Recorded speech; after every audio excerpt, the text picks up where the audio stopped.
City of Stevens Point Personnel Committee meeting, recorded November 8, 2021.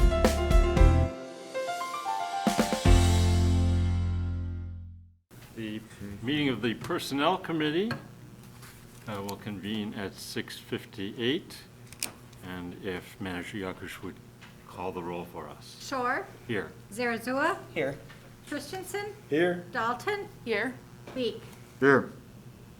We have a quorum, thank you.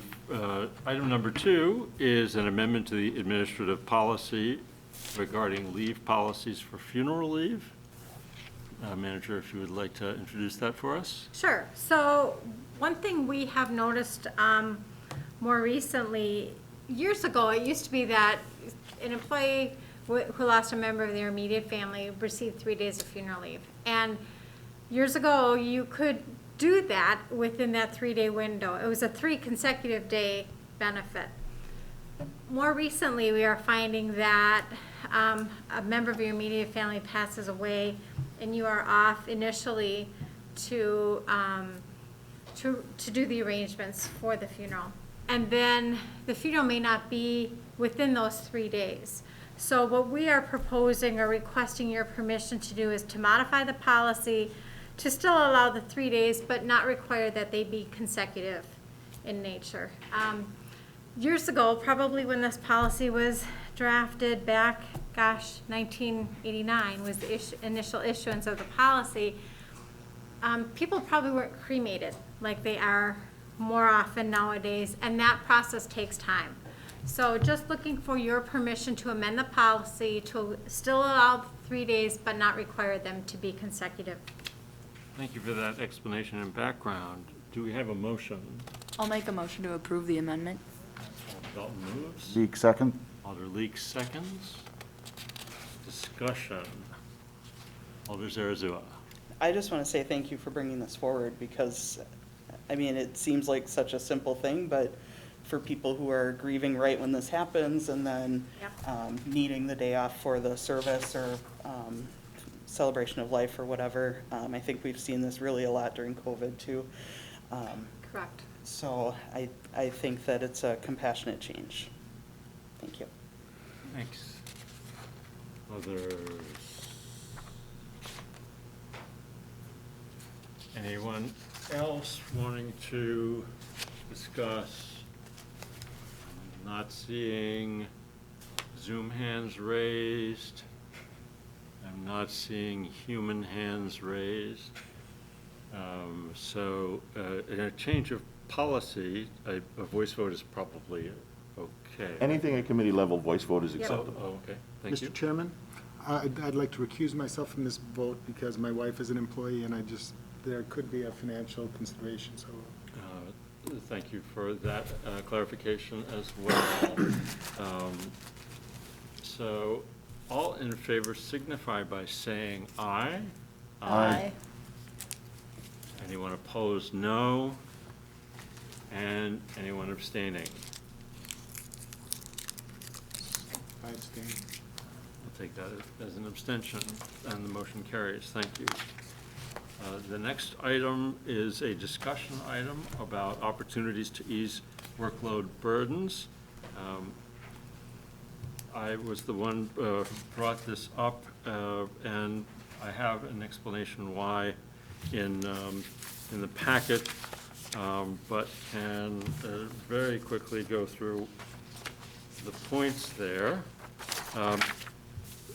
What spurred me to think of this is when we voted recently on the how to pay for the sidewalk repairs and sidewalk continuation, and part of that discussion is we were aware that there's an administrative burden for organizing the special assessment one by one for the properties affected. And I know, personally that was part of my own decision. And I also thought of a couple of other recent examples that both were connected with the police department. One with the enforcement overnight parking, and the other with enforcement of marijuana possession statute. So these come up from time to time, and most of the time do not need council action. That's an important point to be clear about. But one of the things that has struck me most in my time on the council is how tight the budgeting is, and how hard it is to add positions. We can probably, that's one of those things that we can probably never remark often enough on, that it's a difficult position, especially for the departments. And that's a tough constraint that they deal with. So the intent here is simply to say, is first of all to say thank you again for whatever both management and staff are doing to handle everything that they handle, and to acknowledge also that a lot of that is invisible to us. But finally, just to sort of make an open invitation to say the floor is open if there are any of these examples where council action is needed. So that is the intent of it and the idea of it. Any discussion that's identified as discussion only. It might not need a lot. Committee, Zoom, room. Okay. The next agenda item, I believe, yes, is the reorganization of the Streets Division. I see Director Badoon here. Would you like to introduce it for us? Thanks. Thank you. Yes, the next item here is the request by me for what I would hopefully everyone see as a minor but yet important reorganization for the Streets Department. For those of you that were here back in 2018, we made some changes to the superintendent levels and some other minor changes there. You may recall that I said this was the beginning, this was not the end at that time, and so this is that continuation. And what sparks otherwise this to happen now, which I believe is the important time at this juncture, is the departure of Superintendent Laidlaw and his retirement. And what he has done for us, which I'm not sure moving forward is going to be as easily accomplished as it has been. And I think in a very traditional role, in many other communities, one would identify that the street superintendent, which I have been otherwise asked to change that. I have superintendent of streets, but change the title to street superintendent. So hopefully that's one other thing throughout here. We'll go with street superintendent as the official title. Is to just get that. And I think especially in this labor market, even all the more important that we can find qualified candidates to take on these roles. And so our next superintendent, if we're otherwise tethered to what I would consider a dual role, that is otherwise also maintaining fleet, which is again not the traditional role I think one finds themselves in at that level, we're going to be looking for a very small pool of candidates. And I think it's more important as far as how we operate that we find the right person in the streets area, given that role and the importance it has for the overall streets department to operate as far as establishing the culture and doing the administration and making sure that everything is otherwise happening and working on morale issues and dealing with any of the other issues that employees have and making sure that they're fully engaged at that level. To do that is that we open up that pool of candidates and we look for the right street superintendent. And then, however, that creates a need to take over some of the fleet. And so what I like to do then is create a fleet position, which is actually something that was discussed back in 2018. So this isn't even a new idea, but just otherwise the right time to try to implement that. So I outlined in the memo kind of where I was thinking to go. I don't know if there's any questions in that, but hopefully I captured what it is I'm intending to do. Because try not to increase the staff sizing and now realizing, so I've got I think qualified candidates from within to fill that fleet manager role, and we'd be looking to hire from within to do that, and then we would not vacate or fill that vacated position. And I do believe I'm working with Comptroller Treasurer Laddick, but the money is I think otherwise there We have a couple of things we're still tweaking out on different line items, but I think we both agree the money is there to do that. So if there's any questions, I'll say that. Otherwise, just looking for your support to move forward with that very important change. Thank you very much. I would entertain a motion. Before we go Yeah, further, yeah, Mr. Chair, yeah. I would appreciate it if the motion would be to approve this should staff choose to move forward with this. Because there might still be this little bit of potential tweaking that might need to be done. But I would ask for that latitude. So the motion would sound something like to approve the reorganization subject to discretion of staff on final details. Yes, that would be very appropriate. All right, I just made the motion. So moved. Seconded by Dalton. Anyone trying to follow along, there is a chart, and you can, if you look to the left edge of the chart, you can see what's happening. And as was just mentioned, the budgetary implications have been looked at and fall within the budget as it is, right? That is correct. Anything else to add? And then I'll turn to the committee for discussion and questions. I'm looking at the director and the comptroller treasurer and the manager. Okay. Any discussion in the committee? Now, any hands raised virtually Negative. or anyone here? Okay. I Go guess ahead, please. I would just state that I think Director Badoon has a good handle on how his department operates, and I trust his judgment as far as moving forward, and as long as our comptroller treasurer feels like it fiscally is doable, it makes sense. Well said. That yes, the item falls well within the discretion of our professional staff. Thank you for making that important point.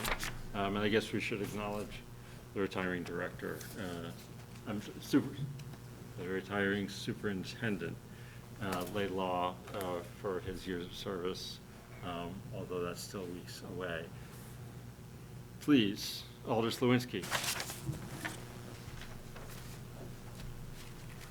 Thank you, Alder Slawinski, 6th District. Like I've said many times in the past, I never question the directors. They're the ones that are out there every day doing the job. They're the professionals in their departments. My only concern is we're basically creating a new position, but I'm not seeing, I guess, the need for it. For the longest time, Dennis Laidlaw was the only superintendent, and then we added another assistant to help him because he was overloaded.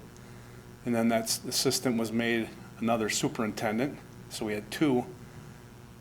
And I'm just questioning why, I get the whole reasoning of, seeking a new candidate to fill Dennis's position, as far as the title of the position.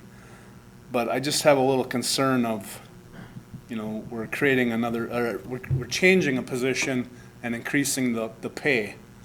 I'm having a hard time justifying that, because there's nothing that's changed in the department as far as we still have the same amount of equipment. So asking to hear more about what Right. the need is for the fleet management. Right, thank you. Mayor, you wanted to speak to that? Thank you. Yes, because I've been involved in the process with the director since we started talking about it.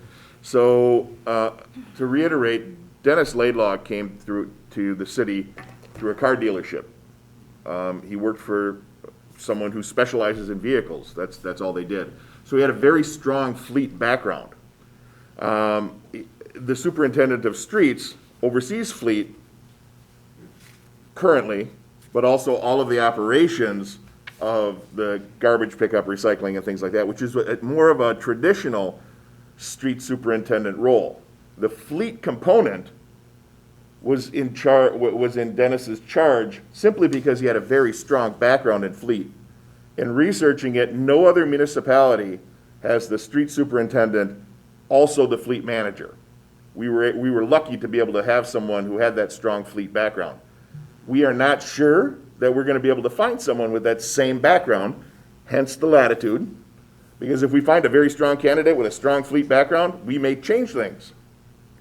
However, at this point, it seems unlikely that we will find someone who is able to do the street superintendent job and still manage an entire fleet. And this is not just the streets fleet, this is every vehicle in the city. Fire trucks, squad cars, parks equipment, lawnmowers. That's what the fleet manager is going to be doing.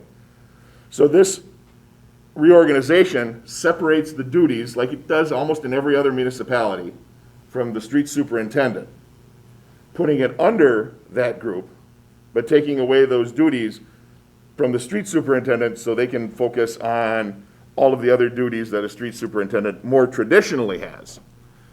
And the reason, there's pay difference, you are creating another position, but because we're also eliminating one, we have a net of just over $20,000, and that's going to be absorbed through the Public Works budget. Scott, I don't know if there's anything you need to add to that. I mean, I don't think I could have said it better. Stick around, though. And again, I understand the reasoning, but my question is we're paying a superintendent of streets right now, and I don't know where that's at, what grade. But that superintendent is doing his duties of superintendent, which then we hired another superintendent to relieve him because he was doing the fleet management or fleet maintenance as well. So now we have another position created to take a little burden off of, we'll say Dennis, that's his position. But now we're taking that responsibility away from that position, but we're gonna continue to pay that person those wages. So if we're gonna do this, then maybe we should look at eliminating one of them superintendents of streets. I guess, do you understand what I'm saying now? I think I do now, if I Okay. may respond. So, we took the duties, redid the job descriptions for the superintendent of streets and the fleet manager and sent them off to Baker Tilly, our third-party consultant that evaluates them. Now, I don't know what the numbers actually came out to, because it could have been that Dennis was on the high end of responsibility and the lower end of pay. But by taking the duties away from the street superintendent and creating a fleet manager position, and adding some additional responsibility to the street superintendent, the superintendent pay remained the same. I think it's O, Scott, is that correct? The Yes. superintendents are in grade S. Yes. S. And the fleet manager graded out to an N. And, correct. And then, of course, through our policy, we start them at whatever step that happens to be. Can I respond again? Please, go ahead. Again, I don't think you're seeing my point. We're not adding any additional duties, we're moving duties around. So, okay, you had just said that you took some duties away from the superintendent position, Dennis's. We're moving that to if we're gonna call it the fleet manager position. Now you said that you just moved some additional duties onto that superintendent. Okay, so we're moving duties off of somebody else and putting on, so where were them duties before? They weren't being addressed, which is part of the problem. There wasn't enough time to do everything. We talked about that. So I was expecting 'Cause that. that- again, I that was was- that's waiting for my- that this- aspect to kind of come up and come in more focused, right? Which is more about the need for more fleet management. Could, Director, you want to speak to that? All right. Yes. Because, yeah, really, at the crux of what we otherwise have, it's not a matter of trying to create another deal with the fleet. It's a matter of otherwise trying to create the position here that otherwise best suits the overall needs of the department. One of the biggest changes we otherwise have than we had years ago and even back in 2018 is the longevity of our employees. We have many new faces. Those new faces need more time. They're not the same ones that have showed up for the last 30 years, know exactly what they want to do, and can probably show up without ever seeing a superintendent and just do their job. There is more responsibility and more need now than ever before, well, I mean, not ever, but probably in the last generation, for a superintendent to step up to do what it is one might otherwise think they do administratively do that. But they're unfortunately tethered to other tasks that keep them from doing it. They don't necessarily have the opportunity to engage as much with the employees as they'd even like to. Ask Dennis. I think he'd otherwise tell you that, because he otherwise has to do other responsibilities. When Dennis first started, he wasn't hired as both the fleet manager and superintendent, of streets. That merged itself to because it was a good marriage at the time, and that was a good citywide cost-saving measure at the time. Not gonna go back to whatever decisions, I wasn't here at the time to be part of it, so I can't speak much to that. But we are also, we're operating a business, and we need to do right to it. We can't go through a system of turnover, especially in a market like we have now, and work through there. We need to shift the priorities and make sure that we're doing what needs to be done in the streets there for the benefit of the city, for the benefit of the taxpayers. It's not about fleet. Fleet, I think, is just a good place to start to help us out in the balance of our priorities across, several different people having those roles such that we can do what it is that we need to do to be the best business we can be. Thank you. This is helpful to talk this out. I had sort of picked up, I think by implication, but it's good for us to lay it out, that the issue is more attention needed to the needs of managing the fleet.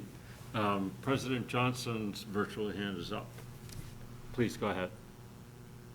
Thank you, Mr. Chair, and thank you, Director Badoon, for your work on this. I just wanted to express my support for what the director is doing and the way he's approaching it. We find that, and now I'm speaking as a director myself, that as we look at retirements, those are opportunities to really go, okay, what have we been doing? Who's been doing it? And have we been doing it as efficiently as possible? And then finally, if we have to hire for the people that we are replacing, do we have it adequately allocated? And it's exactly what my department is doing as I'm planning my retirement on September 2nd, 2022. It's the opportunity, and what we've realized is exactly what Director Badoon is expressing. We have people doing things that aren't necessarily in their job description, but they get allotted to them. And so what we're doing now is doing just the same kind of analysis. Who's doing what skill set is best suited for that position, and how can we best serve our customers? So I applaud the effort and I applaud the work, because working smart is how we help our customers, and our customers are taxpayers. So kudos, Director, for the work, and Dennis will be missed without question. He's been a great asset for the community. Okay, with that, we have a motion on the floor to approve the plan, the reorganization, with flexibility for contingencies that still, may allow things to be done slightly differently. All those in favor will signify by saying aye. Aye. Any opposed? Any abstentions? And that motion carries. And agenda item number 5 is to adjourn into closed session pursuant to Wisconsin State Statute 19851C to consider a request for leave of absence without pay. And I assume that we need a recorded vote for any adjournment. Need a motion, into- a second, and a vote. Right. So do we have a motion to go into closed session? So moved. By Alder Leek. Do we have a second? By Alder Zarazua. Thank you very much. And Manager Yakush, if you would call the roll, please. Shore, Aye. Zarazua, Aye. Dalton, Aye. Leek, Aye. Christensen. Aye. Okay. Great. Like we landed on the moon here.